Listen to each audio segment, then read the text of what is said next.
es Tele, un podcast sobre televisión. Con todos ustedes, José Moreno. Y en mis viajes por todo lo largo y ancho de este mundo...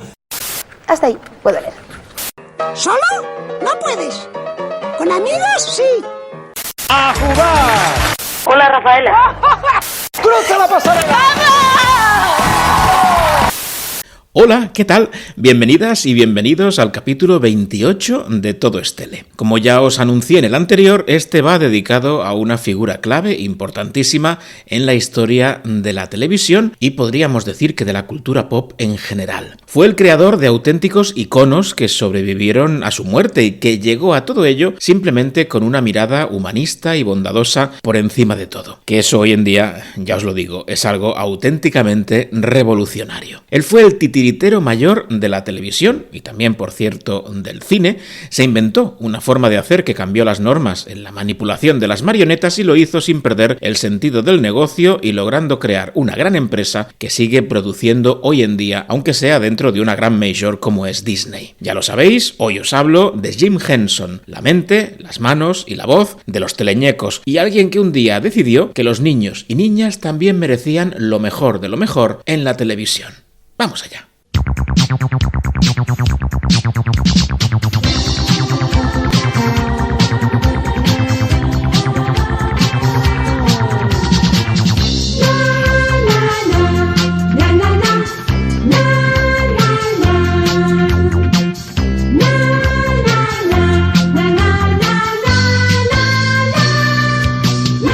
Voy a empezar este camino por el final, por 1990. Jim Henson murió cuando solo tenía 53 años y lo hizo además muy tontamente. Una neumonía mal curada que no tendría por qué haberle matado, pero que no quiso tratar adecuadamente. Creencias religiosas y el momento vital que atravesaba, con duras conversaciones para vender su empresa a Disney, precipitaron un final que no tendría que haber sido así, pero murió. Y como a casi todo el mundo que muere, pues se le hizo un funeral. De hecho, se le hicieron dos, uno en Nueva York y el otro en Londres, puesto que había desarrollado su carrera entre ambos países. Y no fueron unos funerales cualquiera. En ellos, por ejemplo, nadie vistió de negro. En ellos se cantó también, y fueron sus propias creaciones, los mundialmente famosos teleñecos, los que cantaron las más conocidas canciones. No asistió la rana Gustavo, Kermit, en su nombre original, puesto que era el alter ego del propio Jim, pero sí que estuvo Big Bird y nos dio un momento para la historia. Imaginaos un templo enorme lleno de gente y allí en medio aparece esa gran marioneta amarilla y canta la canción insignia de Gustavo y de Jim Henson, No es fácil ser verde. It's not that easy being green, having to spend the day the color of the leaves, when I think it could be nicer being red or yellow or gold or something much more colorful like that.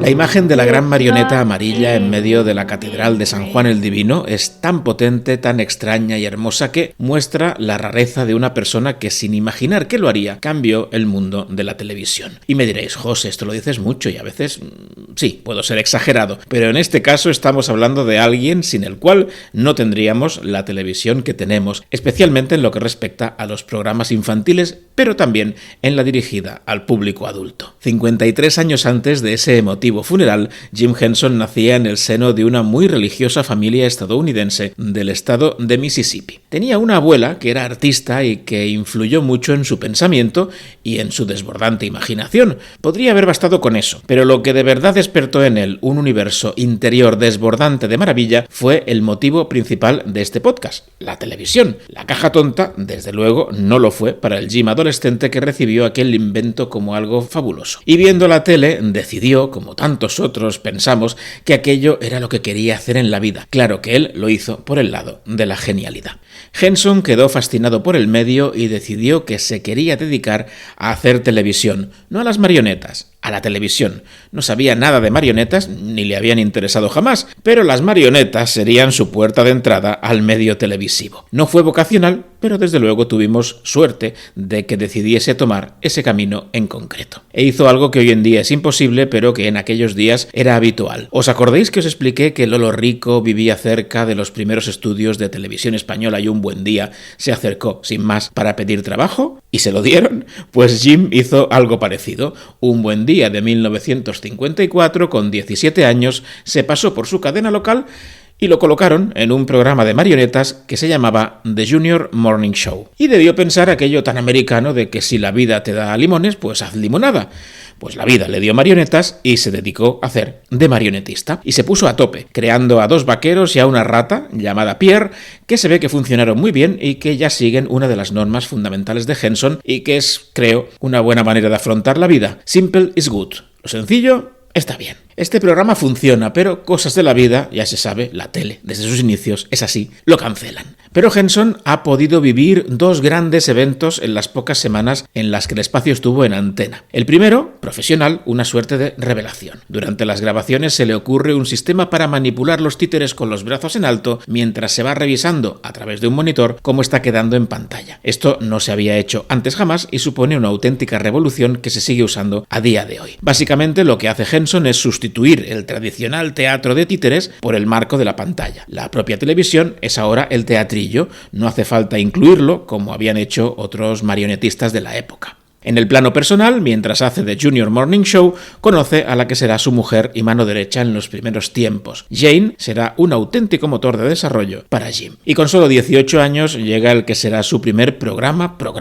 Se llama Sam and Friends y es, claro, un espacio de marionetas, pero dirigido al público adulto. Un programa que se emite en una cadena regional perteneciente a la NBC de solo 5 minutos, en el que el gag recurrente son unos monstruos de felpa que acaban devorando a incautas marionetas también de felpa, de las formas más variadas. Y entre todas ellas, ya en 1955 aparece el icono, su alter ego, Kermit, Gustavo, para ti y para mí. Hola, soy Gustavo, el reportero más dicharachero de Barrio Sésamo, transmitiendo en directo desde el estudio del insigne músico y letrista Don Música, que está trabajando en su último éxito. Vamos a escuchar lo que está componiendo.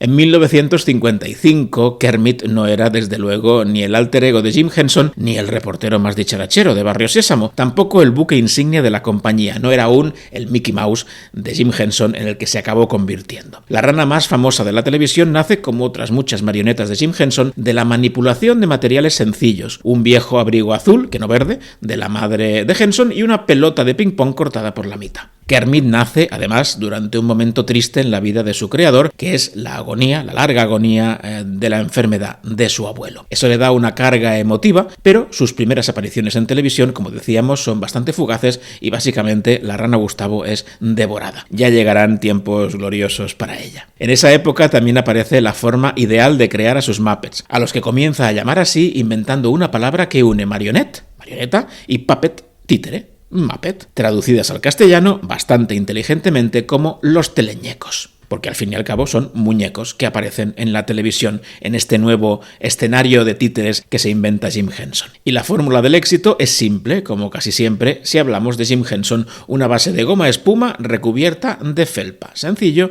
y versátil. Y en solo un año, en 1956, Sam and Friends hace su primera aparición a nivel de todo Estados Unidos en la NBC. Y comienza a ganar una gran popularidad gracias también a la publicidad con Muppets que comienza a hacer en esos tiempos. Pero dicen los que saben que no fue hasta 1958 cuando se convenció de que su camino en la televisión era con las marionetas. Hasta ese momento pensaba que era un trampolín para llegar a hacer otras cosas, pero un viaje a Europa, conociendo otra forma de hacer el titiritero, le abre los ojos y decide que esa será su vida.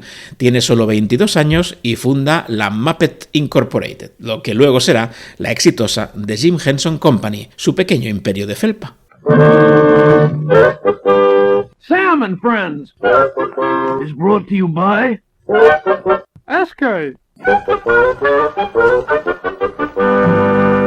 Cuando en 1961 acaba Sam and Friends, que había llegado a ganar un Emmy, Henson sigue apareciendo en televisión con sus Muppets. Es un habitual del show de Ed Sullivan, por ejemplo, un tipo al que también le encantaban las marionetas y que, por ejemplo, popularizó en Estados Unidos a nuestro querido italiano internacional Topo Gigio. Y es en ese momento cuando conoce a Frank Oz, un marionetista de tradición familiar, no como Jim, que le aportará conocimientos que no tiene y que se convertirá en su nueva mano derecha, ya que Jane, su mujer, cosas de la época, se dedicará a la casa y a sus muchos hijos. Frank Oz, ojo, es el autor, fuera de la Jim Henson Company, de marionetas icónicas como la planta Audrey II, de la pequeña tienda de los horrores, que fue una auténtica maravilla técnica, y muy especialmente del queridísimo Maestro Yoda. Poderosa la fuerza era en Frank Oz también. Son años de pasar por muchos programas, de hacer mucha publicidad, hasta que, como el hombre llegó a la luna, llegó hasta las vidas de los hombres, mujeres y sobre todo niños y niñas una gran idea. Sesame Street, más conocida por estos lares como Barrio Sésamo.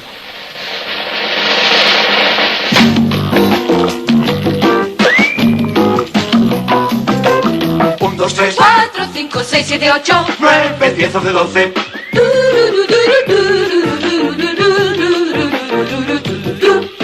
1, 2, 3, 4, 5, 6, 7, 8, 9, 10, 11, 12.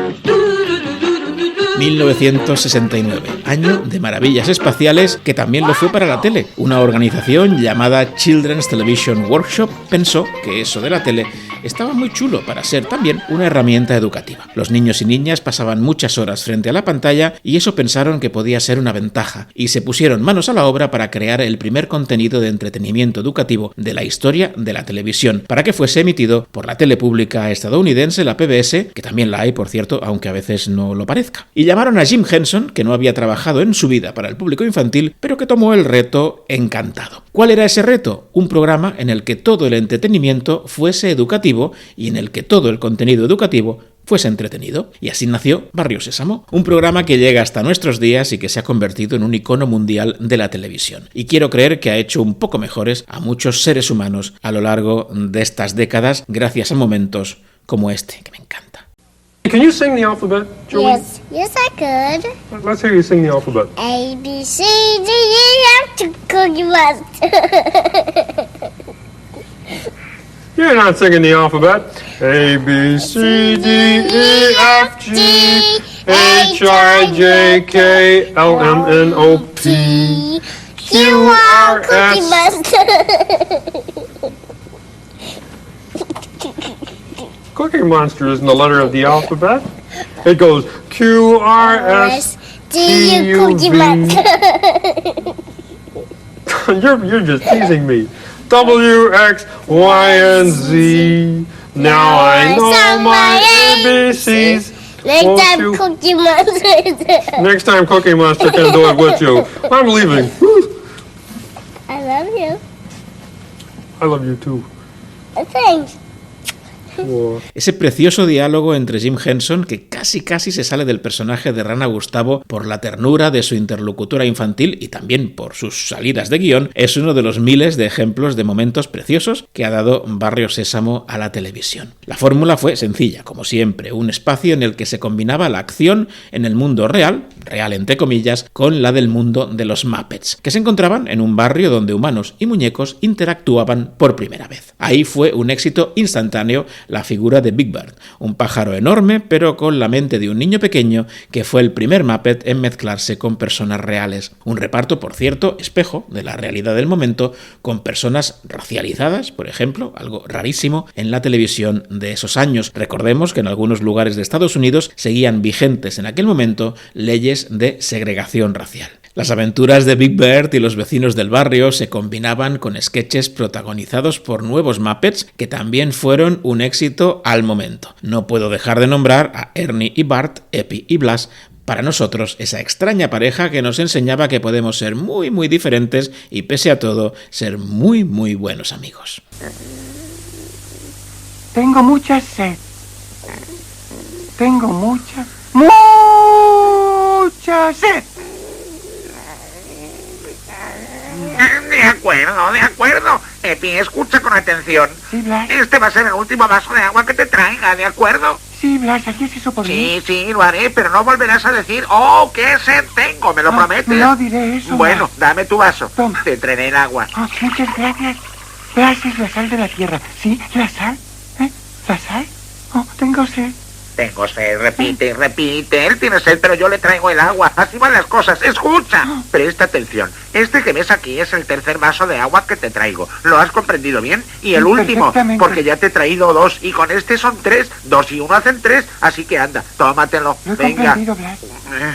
Muchísimas Y ahora gracias, buenas Blas. noches, Epi.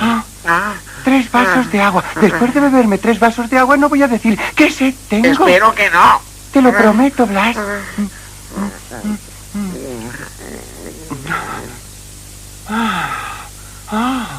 ¡Qué buena el agua!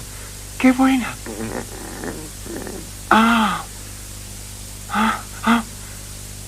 Pero de verdad, Blas, ¡qué sed tenía!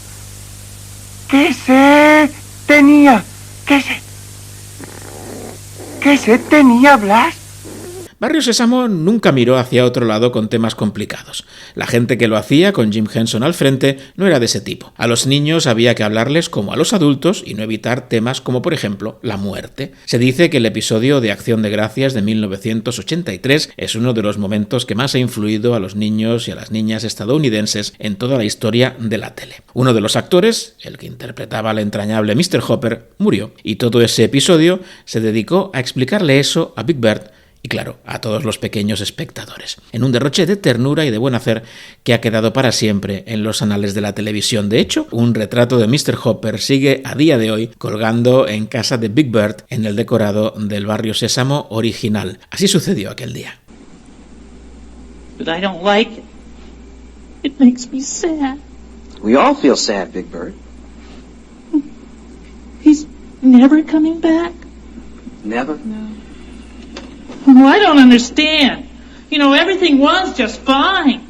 Why does it have to be this way? Give me one good reason.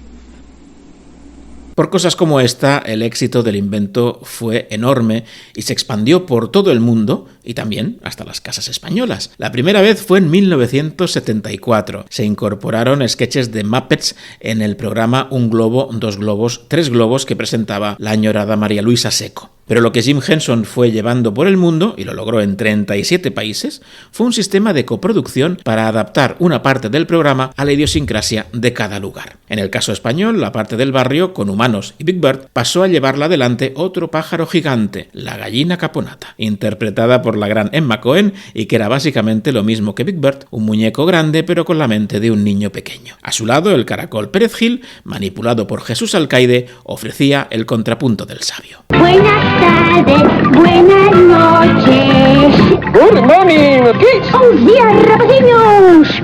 Por las noches, siempre buenas noches.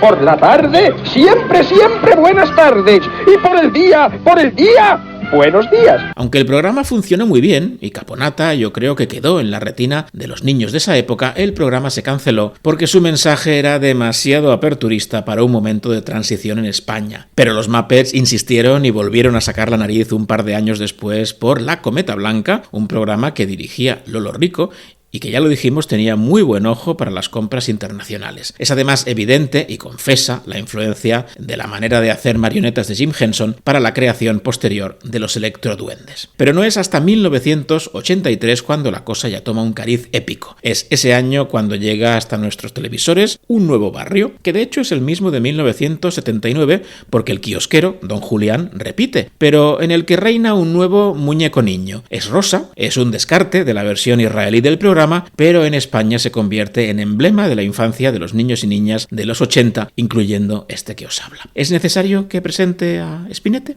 ¡Ay, qué contento estoy! ¡Qué contento estoy! ¡Buah! Don Pimpón sí que es un amigo. ¡Buah! Es un amigo de los buenos. Me ha regalado su cámara de fotos. ¡Qué bonita es! ¡Ay, qué bonita es!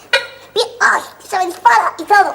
El Barrio Sésamo de Spinette, con Chelo Vivares en su interior, también es el de Don Pimpón, el de Chema el Panadero o el de Ana. Es un éxito desde el primer momento, un auténtico referente, y lo es siguiendo la norma Henson: simplicidad, educación, entretenimiento y valores positivos.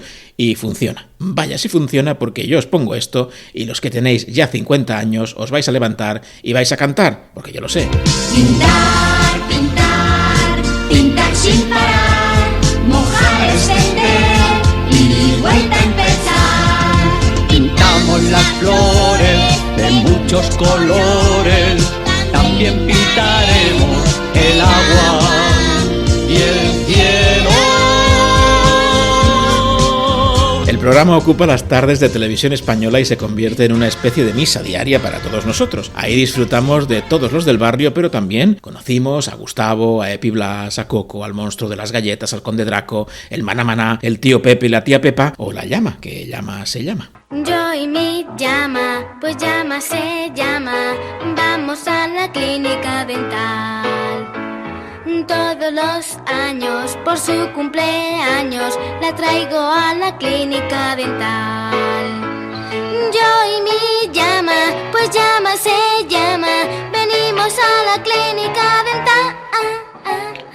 Yo y mi llama, pues llama se llama, en el reconocimiento anual, cosa tan fenomenal.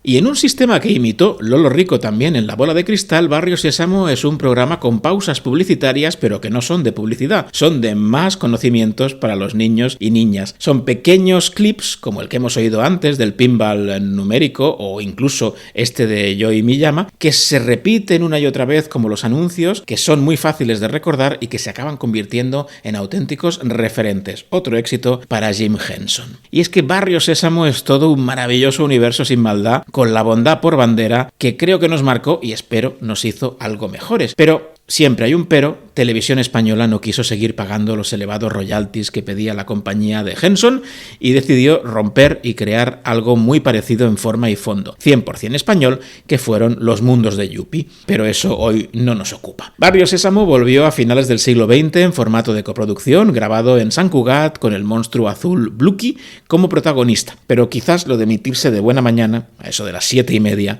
no ayudó a popularizarlo entre los niños y niñas del momento. Un fugaz paso por Antena 3, ya entrado el siglo XXI, fue lo último de Barrio Sésamo en nuestras pantallas. Pero en Estados Unidos y en otros muchos lugares del mundo el invento sigue fuerte y sano, y por muchos años. Pero Jim Henson, mientras hacía crecer Barrio Sésamo, no se olvidaba de los adultos y quiso seguir expandiendo a los Muppets más allá de los niños. Es ahí cuando nace el show de los Muppets. It's the Muppet Show with our very special guest star, Mr. Steve Martin.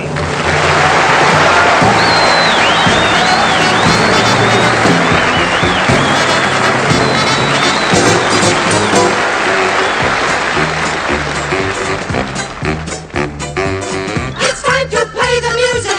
It's time to light the light. It's time to meet the Muppets on the Muppet Show tonight. Tras un desastroso paso por el recién creado Saturday Night Live, a partir de 1976 los Muppets tienen programa propio, un espectáculo de variedades, un auténtico music hall en el que cada capítulo tiene un invitado especial de gran nivel. Tan pronto puede ser Rudolf Nureyev como Liza Minnelli o Elton John. Pero para lograr hacerlo, Henson tiene que mudarse a Inglaterra ante la negativa de las teles estadounidenses a apostar por ese programa. Es un espacio caro que requiere el patrocinio de un millonario inglés, pero que se ha convertido en el programa de la historia que se ha emitido simultáneamente en más televisiones del mundo. Ahí es nada. Y también el lugar en el que han nacido Muppets ya clásicos, entre los que destaca esa estupenda cerda que es la señorita Peggy. ¡Gustavín! ¡Oh, qué ilusión me hace pasar un fin de semana en el pantano con Boo, mi pequeño galancito verdoso!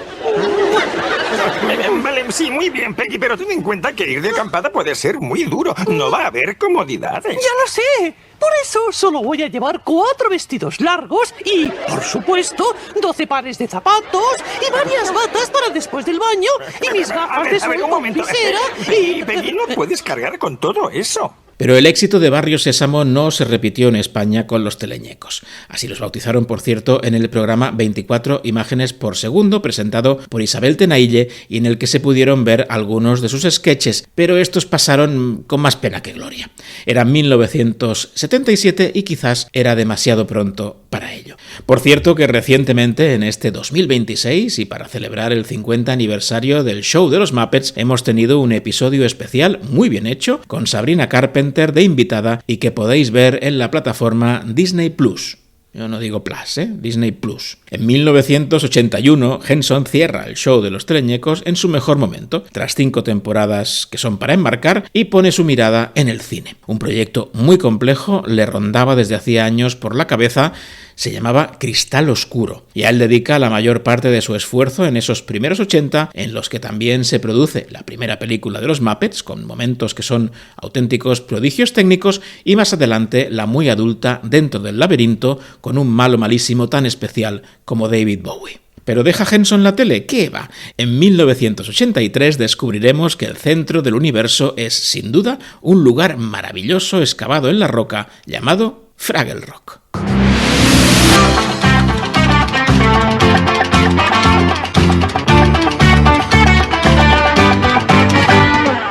Vamos a jugar, tus problemas déjalos para disfrutar. Ven a Fraggle Rock, hay que trabajar, no podemos descansar. Vamos a cantar con Gabo, Bumbo. Si puedo opinar, supongo que sí, porque es mi podcast, Fraggle Rock es mi creación favorita de Jim Henson por la forma y por el contenido. Tenemos hasta 3 niveles de marionetas diferentes, perfectamente integradas para explicar una historia que propone valores positivos, en este caso ya sin el componente educativo y machacón de Barrio Sésamo. Fraggle Rock va de convivir, porque no hay seres más diferentes que Gobo, Dudo, Musi, Rossi y Bombo, pero pese a eso son muy amigos. De hecho, querían representar a 5 tipos de niños bastante arquetípicos y con los que nos identificábamos fácilmente. Yo, personalmente, soy claramente un Dudo, por si os interesa saberlo. ¿Y vosotros? Os lo preguntaré en Instagram, @todoestele, ya lo sabéis. Pero sigamos con Fraggle Rock, que no solo iba de las aventuras de los Fraggle, del tamaño Muppet normal, también estaban los Currys, que eran unos animatrónicos mucho más pequeñitos, y los Goris, que eran mucho más grandes, de tamaño humano, y todos viviendo en simbiosis. Los Goris cultivaban los rábanos, con cuyo polvo los Currys hacían sus construcciones, que eran el principal alimento de los Fraggle. Perfecto. Y aún hay más. Tenemos a otro Fraggle muy especial, Matt el viajero, que envía a su sobrino Gobo unas postales con sus aventuras entre los humanos. Lo hace a casa de Doc, donde el perro Sprocket, otro Muppet más para la lista, siempre está persiguiendo a Gobo. Una coreografía perfecta que me enamoró y que funcionaba a las 1000 maravillas, y por supuesto con números musicales.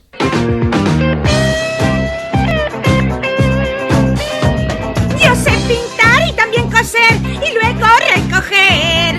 Puedo hacer yo sola palomitas de maíz.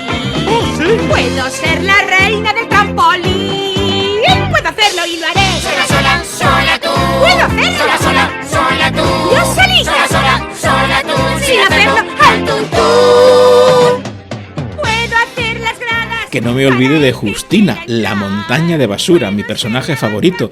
Es una gran idea que el personaje sabio de esta serie sea precisamente eso, una montaña de desperdicios. No salía en todos los episodios, pero a mí me encantaba cuando iban a pedirle consejo.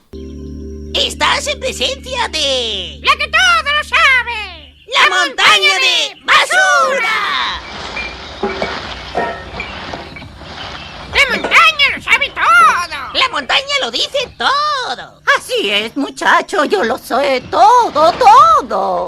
¡Todo! Soy pieles de naranja, pozos de café, soy sabiduría. La cosa funcionó tan y tan bien que se vendió a 95 países y fue el primer programa estadounidense en emitirse en la televisión soviética en 1989. Matt el viajero hubiese estado encantadísimo. No sé si quedó tan satisfecho Jim Henson, porque su idea era que los Fraggle fuesen también coproducidos, como Barrio Sésamo, y que en cada país la parte de Doc, Sprocket y Matt el viajero fuese producida por la televisión local. Pero eso solo pasó en 2 países y la inmensa mayoría, como Televisión Española, emitió la versión original estadounidense doblada, lógicamente. Hubiese sido gracioso ver a un Doc interpretado por un actor español y a Matt el viajero recorriendo los rincones de España. Y antes de acabar, no quiero olvidarme de otro bellísimo proyecto de Jim Henson, uno de los últimos. Entre 1987 y 1990 se emitieron diversos capítulos de El Cuentacuentos, un proyecto dirigido por Anthony Minghella, atención, y con John Hart, ojo, de maestro de ceremonias, que recuperó algunos cuentos tradicionales en una gran superproducción para la televisión.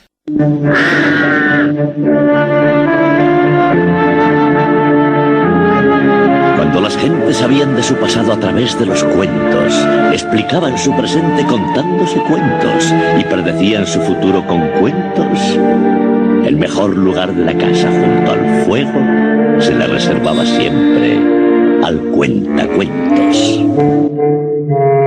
Y como os he contado al principio, en 1990 Jim Henson nos deja. Pero también nos deja un increíble patrimonio, una serie de personajes que vivirán para siempre y unos valores que permanecen ahí, pese a que Disney ya ha puesto sus garras sobre los teleñecos. En 2004 la empresa del ratón Mickey compró a la de la rana Gustavo, pero solo una parte. Barrio Sésamo no vio peligrar su esencia al seguir en manos de lo que fue la Children's Television Workshop, que hoy en día curiosamente se llama Sesame Workshop. Henson en sus últimos días era partidario de la venta a Disney, especialmente porque creía que era una manera de lograr que sus personajes, con Kermit Gustavo a la cabeza, se mantuviesen para siempre en el imaginario colectivo, tal como Disney había conseguido con el ratón Mickey, y así ha sido. Se han hecho más producciones con los teleñecos y todo el mundo sabe quiénes son la rana y la cerdita más famosos del mundo, por ejemplo, aunque ya se sabe que no es fácil ser verde. No es tan fácil ser verde. Si no te distinguen de la hierba, te pisan. Y con Gustavo os dejo. Seáis del color que seáis, recordad que sois maravillosos. Y mucho más por haber llegado hasta aquí y seguir todo este ley. Eso os hace aún más maravillosos. Ya sabéis que os espero el tercer martes de cada mes y siempre en Instagram, @todoestele, para traeros un tema televisivo de aquí o de allá, del color que sea. Hasta la próxima. Puede que te preguntes por qué, pero de nada sirve. ¿Qué más da? Soy verde y es grandioso, maravilloso, y es del color que siempre quiero ser.